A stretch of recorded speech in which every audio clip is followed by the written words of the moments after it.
আজকে শবে বরাতের পরের দিন হওয়াতে পত্রিকাগুলো ছাপেনি, ছুটি পত্রিকা ছাপা সেখানে হয় না সাধারণত। আমরা মনে হয় শুধুমাত্র একটা সংখ্যা পেয়েছি প্রথম আলোর বিশেষ কিন্তু ই সংখ্যা। পত্রিকাগুলো পত্রিকা ছাপানো হয়েছে। আমরা সেই খবরাখবরগুলো একটু দেখে আসব। দর্শক, সকালবেলা আজ পত্রিকা ছাপেনি যেমনটি বলছিলাম, কিন্তু ই পত্রিকা ছেপেছে। ই পত্রিকার পাতায় আসলে কি কি শিরোনাম স্থান পেয়েছে সেই খবরাখবরগুলো আমাদেরকে জানাবেন আমাদের সহকর্মী জ্যাভলিন। ধন্যবাদ তামান্না। আমরা যেমনটি বলছিলেন, শবে বরাতের এটি প্রতি বছরের একটি কমন ট্রেন্ড। সেটি হচ্ছে শবে বরাতের পরের যে দিন সরকারি ছুটি, এদিন কিন্তু পত্রিকার ছাপা হয় না। তবে ই পেপারের কল্যাণে সেটি পাওয়া যায়, যদিও এখনও পর্যন্ত ই পেপার সবগুলো আউটলেটের ই পেপার কিন্তু এখনও আপলোড হয়নি। তবে আমরা পোর্টাল যেগুলো রয়েছে সেগুলো একটু যদি দেখি, প্রথমেই যদি প্রথম আলোর যে ই সংস্করণটি এসেছে আজকে, তাদের প্রধান শিরোনাম করা হয়েছে চট্টগ্রাম বন্দরে অচল অবস্থা। নিউ মোরিং টার্মিনাল ইজারা সিদ্ধান্ত বাতিলের দাবিতে লাগাতার কর্মবিরতি শ্রমিক কর্মচারীদের, মূল জেটিতে জাহাজ আনা নেওয়া বন্ধ। এটি গতকালকেও আমরা দেখছিলাম যে এর আগে খণ্ড খণ্ডভাবে 6 ঘন্টা 8 ঘন্টার বিভিন্ন কর্মবিরতি তারা করেছেন এই প্রতিবাদে।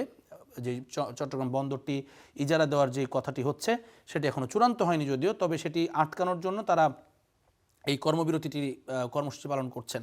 এবং গতকালকে আমরা দেখেছি তারা 24 ঘন্টার অর্থাৎ পূর্ণ দিবসের যে কর্মবিরতি সেটি পালন করেছেন, এবং সে কারণে চট্টগ্রাম বন্দরে অচল অবস্থা সেটি প্রধান খবর হয়েছে। এবং এটি আর্থিকভাবে একটি বড় ধরনের ক্ষতির সম্মুখীনও কিন্তু হবেন, বিশেষ করে যারা এক্সপোর্ট ইম্পোর্টের সঙ্গে জড়িত রয়েছেন সেই ব্যবসায়ীদের একটা ভোগান্তিতে পড়তে হচ্ছে। এবং আমরা দেখছি এখানে স্থান পেয়েছে শোষণমুক্ত ও পারিবারিক জমিদারি মুক্ত দেশ গড়ব, জনসভায় বলেছেন জামায়াত আমির। এবং কাউন্টার পার্টে আমরা দেখছি হয়তো শুনতে হবে জামায়াত স্বাধীনতার পক্ষে যুদ্ধ করেছিল, কক্সবাজারে সালাউদ্দিন আহমদ বলেছেন। অর্থাৎ ভোটের মাঠে যে পাল্টাপাল্টি উত্তেজনার কথা আমরা কিছুক্ষণ আগেও আলোচনা করছিলাম সেটি আমরা এখানে বিদ্যমান দেখছি। এবং এটি বিশেষভাবে গতকালকে আলোচনায় এসেছে। জামায়াতে ইসলামীর আমির তিনি যখন এই মন্তব্যটি করেছেন স্বাধীনতা পরশুদিন, যে স্বাধীনতার ঘোষক সম্পর্কে, সেটি নিয়ে কিন্তু এক ধরনের বিভিন্ন ক্ষেত্রে আমরা সমালোচনা হতে দেখেছি। একইভাবে বিএনপিকে পারিবারিক জমিদারি মুক্ত দেশ গড়ার জন্য বিএনপির দিকে ইঙ্গিত করেছেন জামায়াতের আমির। পাল্টাপাল্টি সেই বক্তব্যগুলো শিরোনামে এসেছে। এছাড়া এসেছে প্রত্যন্ত গ্রামেও ভোট নিয়ে আগ্রহ। এটি বাগেরহাটের একটি স্থানীয় নিউজ, সেখানকার প্রতিনিধির করা, এবং এটি শীর্ষ অর্থাৎ শীর্ষ পাতায় স্থান পেয়েছে। গ্রামের ভেতরেও যে আসলে ভোটের এক ধরনের আমেজ সেটি চলমান রয়েছে, সেই কথাটি এই প্রতিবেদনে উঠে এসেছে। নির্বাচনের শীর্ষ 10 ধনী প্রার্থী, এই প্রার্থীদের তালিকা নিয়ে একটি করা হয়েছে।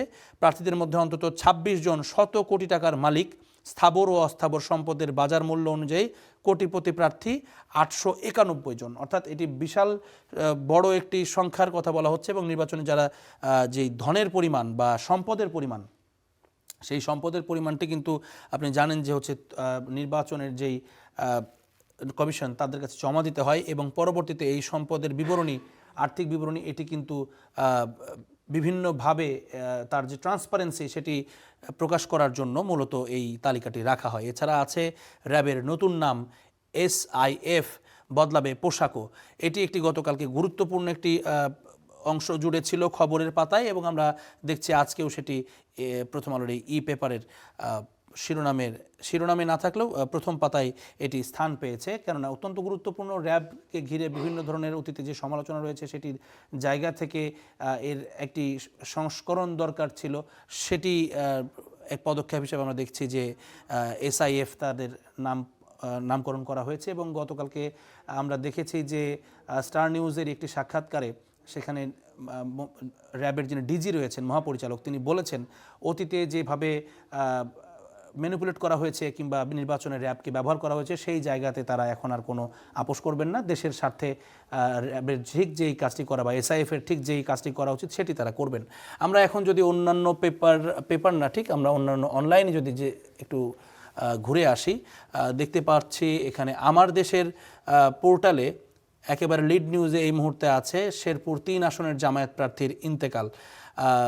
এটি আসনে একজন প্রার্থীর ইন্তেকালের খবর, সেটি এখনও লিডে রয়েছে এখানে। এছাড়া দেখছি এবার আওয়ামী লীগের দায়িত্ব নিলেন ভিপি নূর, এটি আছে এবং একই সঙ্গে আমরা অন্যান্য যে খবরগুলো দেখছি, লিবিয়ায় গাদ্দাফির ছেলেকে গুলি করে হত্যা, এটি 6 ঘন্টা আগে এটি তারা প্রকাশ করেছে তাদের ওয়েবসাইটে।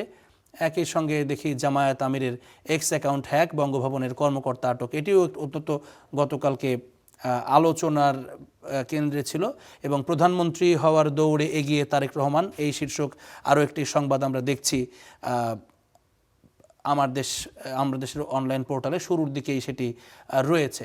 আমরা অন্য আরেকটি পত্রিকা, স্থানীয় পত্রিকার দিকে যদি যাই, চট্টগ্রাম ভিত্তিক দৈনিক আজাদী, তাদের অনলাইন ভার্সনে আমরা দেখতে পাচ্ছি হালদা নদী থেকে 27 কেজি ওজনের মৃত ডলফিন উদ্ধার। একটু ভিন্ন ধরনের নিউজটি এখানে লিড করা হয়েছে। এছাড়া আমরা দেখছি কক্সবাজারে শিক্ষা সফর থেকে নিখোঁজ মিরসরাইয়ের শিক্ষার্থী, এটি অত্যন্ত বেদনাদায়ক একটি ঘটনা। কিছু মানুষ বন্দর বিক্রি করে কপাল বানিয়েছে, এই সুযোগ আর দেয়া হবে না, সম্ভবত তিনি বলেছেন। এই খবরটিও এসেছে চট্টগ্রামের, যে বন্দর নিয়ে এখন তোলপাড় চলছে। যে দল অপমান করে তাদের বিষয়ে সিদ্ধান্ত নিতে নারীদের প্রতি আহ্বান, এটি তারেক রহমান আহ্বান জানিয়েছেন তার জনসভায় জামাতের দিকে ইঙ্গিত করে। এবং একই সঙ্গে বন্দর ও বাণিজ্যিক রাজধানী নিয়ে কথা বললেন চট্টগ্রামের নেতারা। পবিত্র শবে বরাত পালন করেছেন গতকাল, সেই বিষয়গুলো সর্বস্ত্র এখনও চালু হয়নি বাংলা। অমর একুশে অর্থাৎ ফেব্রুয়ারি ভাষার মাস, সেই জায়গা থেকে সেই বিষয়টিকেও আলোকপাত করা হয়েছে। মোটামুটিভাবে আমরা পত্রিকার পাতা জুড়ে দেখছি যে নির্বাচনের খবরগুলোই মূলত বেশি প্রাধান্য পাচ্ছে, পোর্টালগুলোতেও একইভাবে সেটি রয়েছে। এবং আমরা দেখছি যে নির্বাচন কেন্দ্রিক খবরের পাশাপাশি নির্বাচনের আনুষাঙ্গিক যে এই খবরগুলো রয়েছে, অর্থাৎ আইন শৃঙ্খলা পরিস্থিতি কেমন, কিংবা বিভিন্ন বাহিনী কীভাবে দায়িত্ব পালন করবে, এই বিষয়গুলো নিয়েই বিগত কয়েকদিন থেকে আমরা দেখছি সেগুলো পত্রিকার খবরের শিরোনাম হয়ে আলোচনায় থাকছে। তো মোটামুটি আজকে পত্রিকা প্রকাশিত না হলেও পোর্টালগুলোতে এই ছিল আমার কাছে শীর্ষ খবরগুলো।